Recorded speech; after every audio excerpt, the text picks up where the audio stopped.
Hi guys, and welcome to On the DL. This is episode 20, and I'm Dakoda. Lan. And today we are covering the lemon detox diet. Should be a good one. I'm pretty sure everybody in the fitness industry, or even if you're not in the fitness industry and you're just trying to, constantly on the battle of losing weight, I feel like you know what the lemon detox diet is. It's everywhere.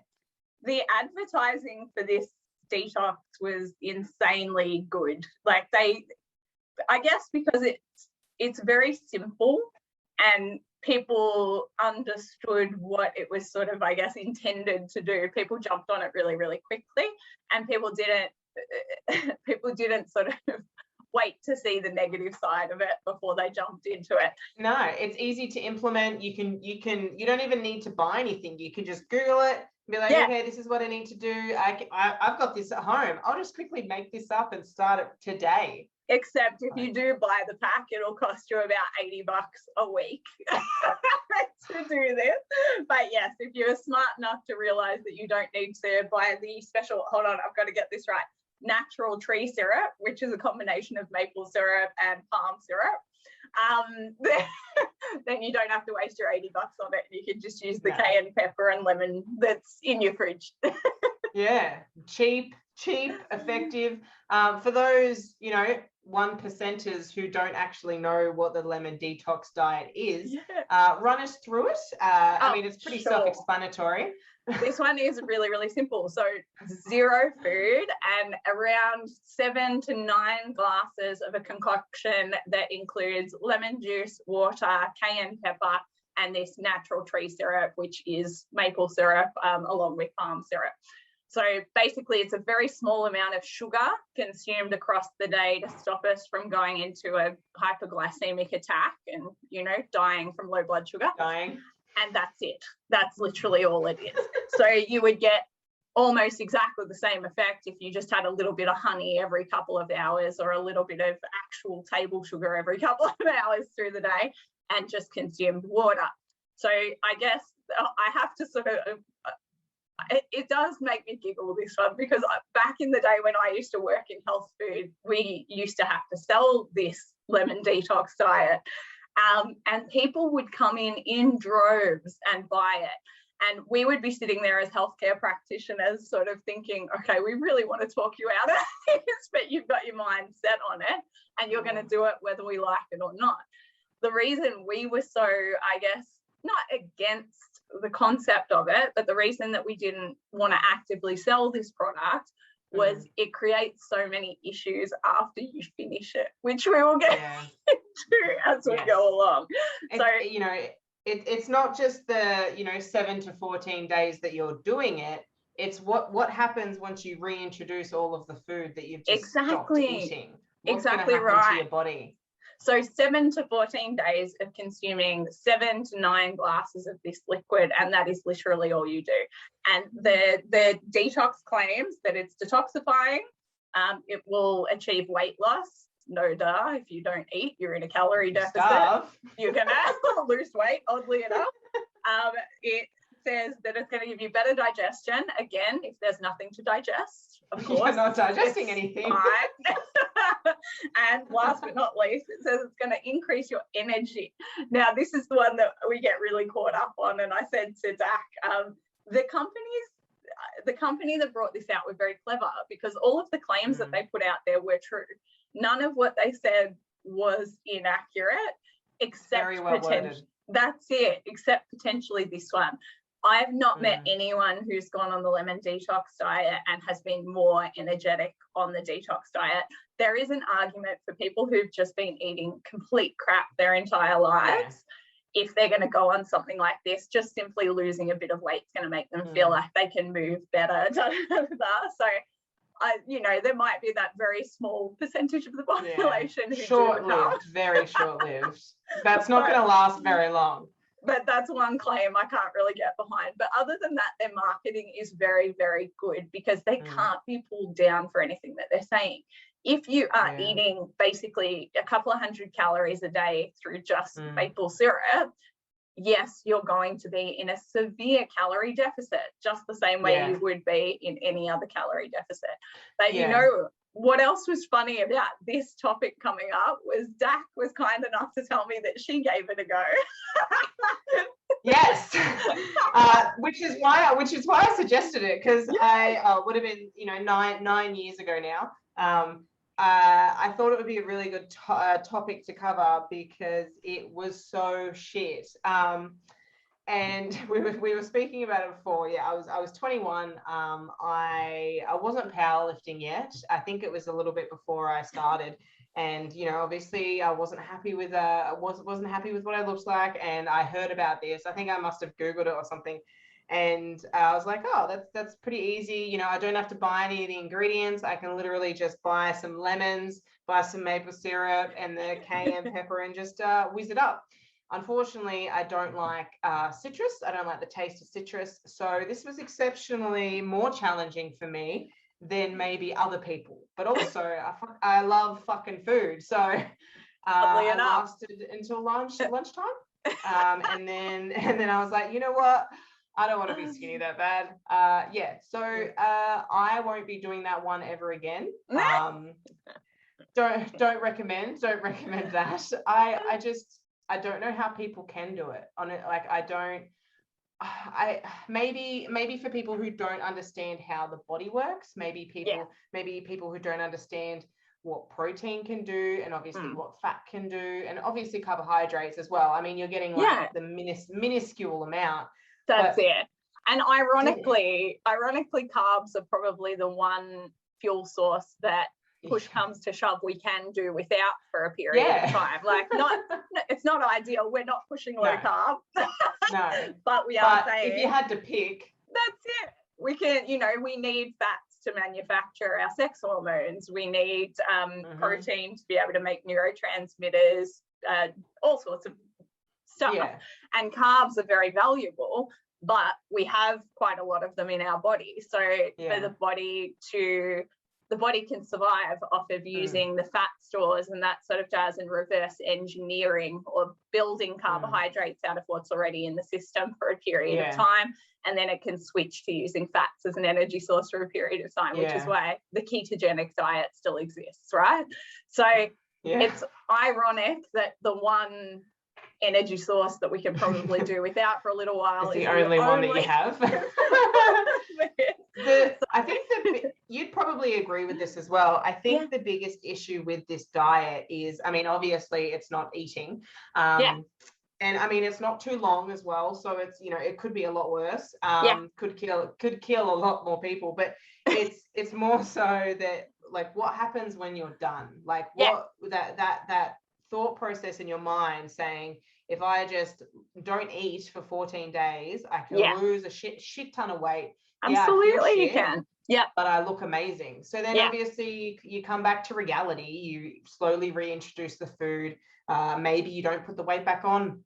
Probably do. And then it kind of just triggers you to, or I think it triggers you to then overeat, because when you heavily restrict that much to literally no fucking food, like it cannot end well. You've never wanted a Mars bar more in your life. So look, I reckon that what you got to look at it as is, okay, why are you coming and doing the lemon detox diet? Because this is sold as a detox, which doesn't necessarily need to be for weight loss, but probably 99.9% of the people that are buying it to lose weight, right? Or not they're jumping on it. Exactly. They're doing it for one reason and one reason only. And most people who need to lose weight have gotten to being overweight through having a negative relationship with food already. So you're going into this detox with a negative relationship with food, starving yourself for 7 to 14 days, depending on how long you can last, or 2 days in that. No, it was like 4 hours. So you're going through this torturous event that claims to detoxify your body, which, as we said, like I think I said to you before, Dak, of course it detoxes your body. You're not consuming anything. So if there's no toxins that you're exposed to, it's not super hard for your body to detoxify. You know, No. it's claiming weight loss, which again, as we said before, Starvation. you're in a calorie deficit, like regardless of whether it's a 500 calorie or a 2000 calorie deficit, you're going to lose weight. So everything that this product claims, it's actually doing as you're going through it. So you're more and more convinced that this is working for you. And the problem is, if your only gauge of whether or not a diet is working is whether or not you lose weight, then this is going to seem incredibly successful to you, because at the end of that 14 days or 7 days, however long you do it for, you will have lost quite a few kilos, probably, you know. We talk, but not just fat, not just body weight. Absolutely not. That's the issue. Muscle mass coming off, everything coming off. The risks are really, really high. So, all right, we go through this period, we come out the other end of it. Our body has had no real food for 7 to 14 days. What do you think it's going to do when real food gets reintroduced? Even if it's clean food, it's going to absorb a lot of it.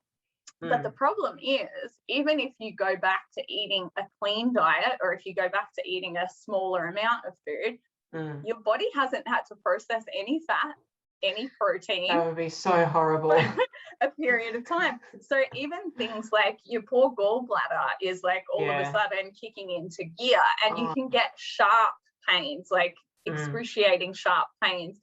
Your gut all of a sudden is having to process all of these things that it doesn't recognize anymore because it's been switched off for a period of time.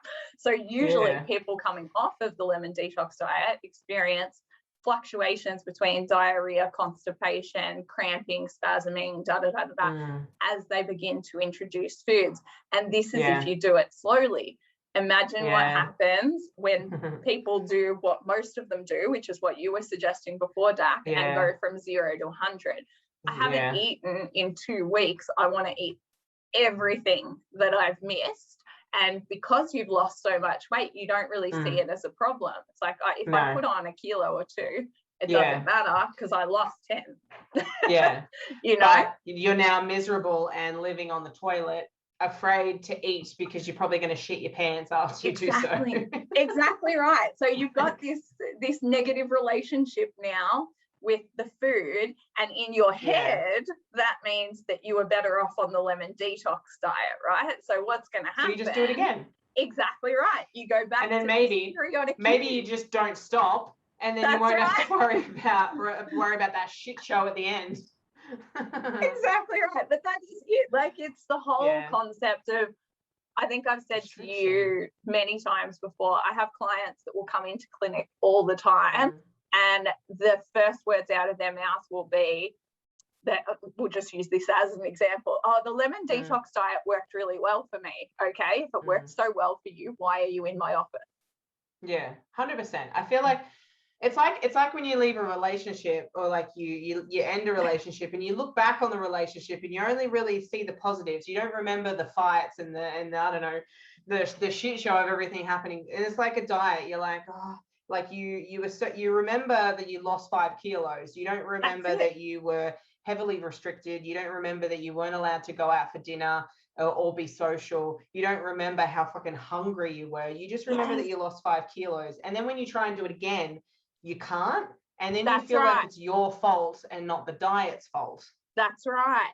And that's the thing. We're putting this pressure on the diet now, rather than putting this pressure on us to learn about our bodies. So the lemon detox diet is always going to set you up for failure on the other side, guys. Who's it made for? Who is it designed for? Like, you know, you find the diet that fits into your lifestyle. Yeah. Who is fitting in with the lemon detox diet? I want to know. Dak and I were trying to think of a group that it would be useful for before, because I'm big on the whole idea of, you know, these diets usually come from somewhere, so they've usually got some benefit. You know, keto for epilepsy, great, fantastic. Lemon detox diet for nobody. We cannot think of one person or one situation where you'd be like, yeah, just do the lemon detox diet. That'll fix you right up. That's it.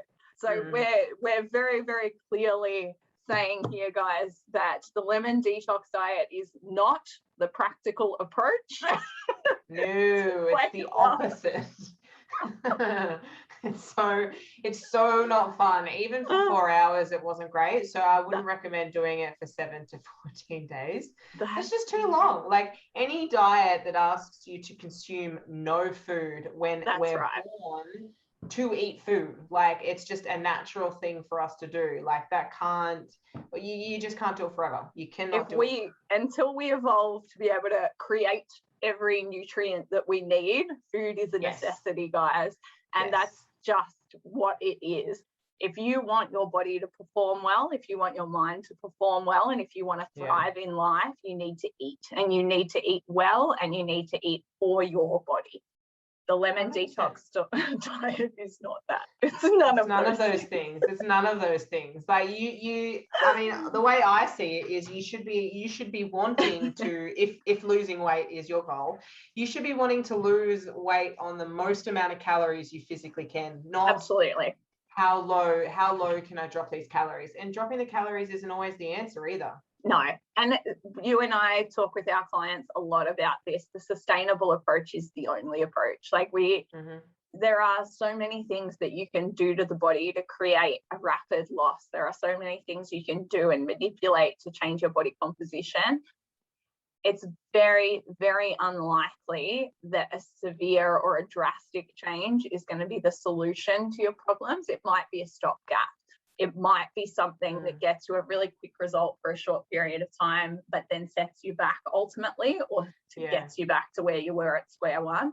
But regardless, whatever you decide to do in terms of your nutrition moving forward, it needs to improve your relationship with food. Yes. It needs to make you feel better about it, not worse about it. So I feel like people with, like, as soon as they want to lose weight or they want to go on a diet, they automatically associate a diet with negativity or unhappiness or restriction. And I mean, you can't blame them, because the last 40 to 50 years, obviously diets have surrounded the low carb or low calorie or low fat, or the really full on restriction. But I feel like strength training is definitely, improved it as we've gone along, because obviously if you're in a heavily restricted state, you're not going to build lean mass as fast as you want to. So you need the food. It's just why do you have to go to that severe restriction to get change in the body? Or why do people think that? Like, why do you want it to be hard? Like, I feel like a lot of people want the deficit to be a challenge, because they feel like they're working hard, and like you're rising and grinding and all that bullshit. I think that's a big part of it. I also think that people believe they will be more motivated if they lose weight quickly at the start, and I think that's where these lemon detox diets, that sort of does get such a run, because people are like, I'll just use it to kickstart, and then I'll go to a healthy eating routine. But the healthy eating routine just never seems to come after the detox. So it's these concepts that have been built in our minds for such a long time that they are our defaults, and that's the issue.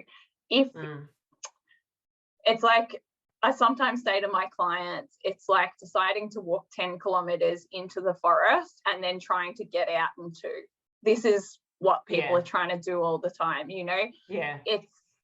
it took you time to get where you are. It's gonna take time to reverse 100%. It. It's like if you're putting on half a kilo to a kilo every year over 10 years, and then all of a sudden you're trying to drop 10 weeks. Let's go. You're right. I mean, it can be done. But I don't think they understand how much they have to sacrifice to get it done. And I think it's really easy to apply that for 1 to 2 weeks. But when it starts to get boring and it starts to get hard, then it's just not sustainable for most people. We see it all the time. Getting it and sustaining it are 2 very different things. You can lose the 10 kilos. Dak and I aren't debating that. We can sign you up with any 12-week challenge and you'll probably get 10 kilos off. We won't though. We won't. At the other end of it, you're going to end up seeing someone like Dak or I, who are then going to have to work on your relationship with food. We're going to have to rebuild and get you to understand that you don't need to feel drained. You don't need to train 7 days a week. You don't need to restrict everything you do to feel good, be healthy, and be a healthy weight. It might come slower, but you're going to be able to maintain it in the long run. And that's the real goal, right? The end 100%. game should be permanent change or long-term change. A lot of what is impacting our choices and what we do nowadays is the fact that we are completely overwhelmed with an environment full of misinformation. So we have easy access to all of the things that are bad for us, particularly in lockdown. I've spoken to you about this, Dak, like gyms are closed, footy fields are closed, everything to get you active and moving is closed. But bottle shops are open, supermarkets are open, takeaway food is open. All the things that we go to make us feel better in the moment are still there, but they're all detrimental to our overall health. And that's the issue that we've got nowadays. We're surrounded by easy, bad options, which are really, really appealing in a situation where we don't actually understand any of the rest of it. So if I don't know whether or not I should be doing a low-fat diet, a high-protein diet, a low-carb diet, if I don't actually understand any of that, I'm going to go back to my defaults and I'm just going to say, well, it's just easier to do what I do that makes me happy. And that's what people do. Like the lemon detox diet. I'm not sure it makes anyone happy. No, just the owners of the company, maybe. Yeah, they got rich off that. But yeah, it's a pretty clear-cut one today, guys. Dak and I are not a fan. Yep. No deal. Detox diet, lemon detox diet is out on the DL style. Yeah, get it out of here. Get it out. All right, thanks so much for listening or watching, guys. We really appreciate it. Drop any questions, comments below, and we will endeavour to get back to you nice and quickly. But have an amazing day, guys. Thanks, guys. See you later. Bye.